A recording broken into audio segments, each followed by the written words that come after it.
Hello दोस्तों, स्वागत है आपका हिंदी साहित्य में। हिंदी साहित्य की संपूर्ण तैयारी के तहत हम पढ़ रहे हैं नाटकों को। अभी हम पढ़ेंगे दोस्तों विष्णु प्रभाकर के नाटकों को। तो अगर आप चैनल पर नए हैं तो सब्सक्राइब कर लीजिए तथा बगल में लगी हुई घंटी को प्रेस कर दीजिए आने वाले प्रत्येक नोटिफिकेशन पाने के लिए, ताकि जब भी मैं नई वीडियो अपलोड करूं तुरंत नोटिफिकेशन आप तक पहुंच जाए। और वीडियो को लाइक कर दीजिए। तो देखिए दोस्तों, विष्णु प्रभाकर का जन्म हुआ था 1912 ईस्वी में और मृत्यु हुई थी इनका 2009 में।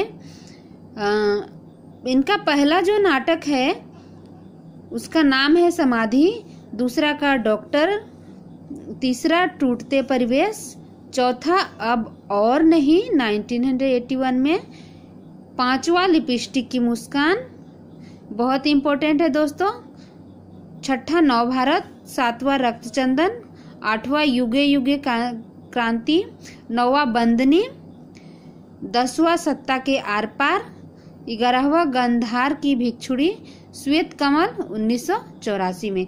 तो देखिए दोस्तों, विष्णु प्रभाकर का संबंध हम जितने सारे यहाँ पे 12 नाटक हैं, 12 नाटकों के साथ कैसे जोड़ते हैं, ताकि अगर किसी भी नाटकों को हम पढ़ेंगे तो हमें फट से विष्णु प्रभाकर याद आ जाएंगे। हमें इंडिविजुअली एक एक करके पढ़ेंगे तो हम अभी पढ़ेंगे 2 घंटे के बाद हमें सोचना पड़ेगा कि यह किस नाटककार का नाटक है।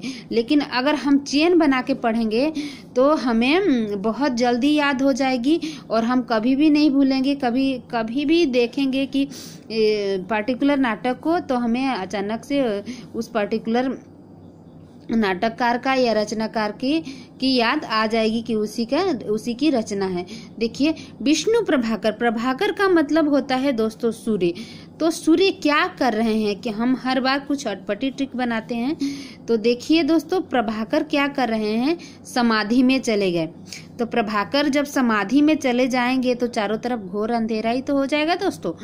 प्रभाकर के समाधि में चले गए। क्यों समाधि में गए? डॉक्टर बनने के लिए प्रभाकर समाधि में चले गए।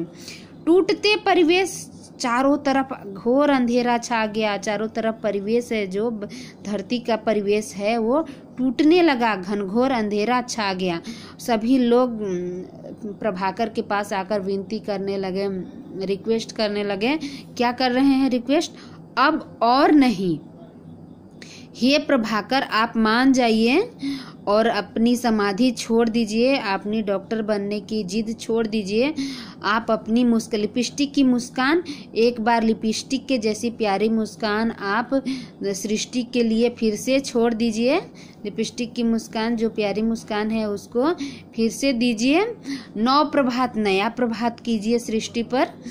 तो फिर कोई लोग, बहुत सारे लोग रिक्वेस्ट कर रहे हैं अपने अपने तरीके से प्रभाकर को समाधि को त्यागने के लिए और डॉक्टर बनने की जिद छोड़ने के लिए, क्योंकि टूटते हुए परिवेश चारों तरफ टूटने लगा है। सूरज के बिना चारों तरफ घनघोर अंधेरा छा गए हैं।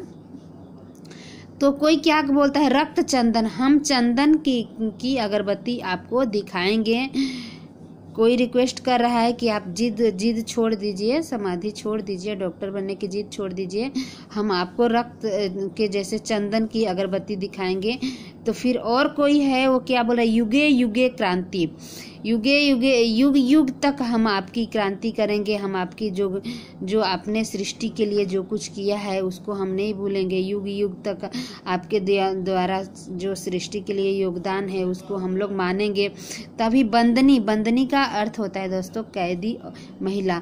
घर में जो महिलाएं कैद हो गई है रात होने की वजह से, हमें पता है रात होने पर जो औरतें हैं बाहर नहीं निकलती है।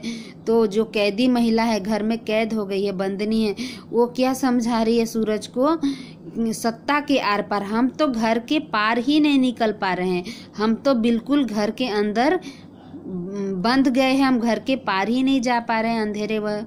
अंधेरा होने की वजह से घर के पार ही नहीं जा पा रहे हैं। तो फिर क्या होता है दोस्तों, गंधार की भिक्षुड़ी, गंधार की एक भिक्षुड़ी आती है और सूरज को, प्रभाकर को रिक्वेस्ट करती है। क्या रिक्वेस्ट करती है? हे प्रभाकर देव, हे प्रभाकर भगवान, मान जाइए, मैं आपको श्वेत कमल चढ़ाऊंगी। आप प्लीज़ अपनी जो समाधि है, डॉक्टर बनने की जो जिद है, उसको छोड़ दीजिए। मैं आपको श्वेत कमल हमेशा आपको चढ़ाऊंगी, श्वेत कमल से आपकी पूजा करेंगी। तो देखिए दोस्तों, जब भी ये जो ट्रिक था, इसको 2 से 3 बार आप देखिए। मेरा दावा है कि विष्णु प्रभाकर की सारे नाटकें आपके जुबान पर होगी।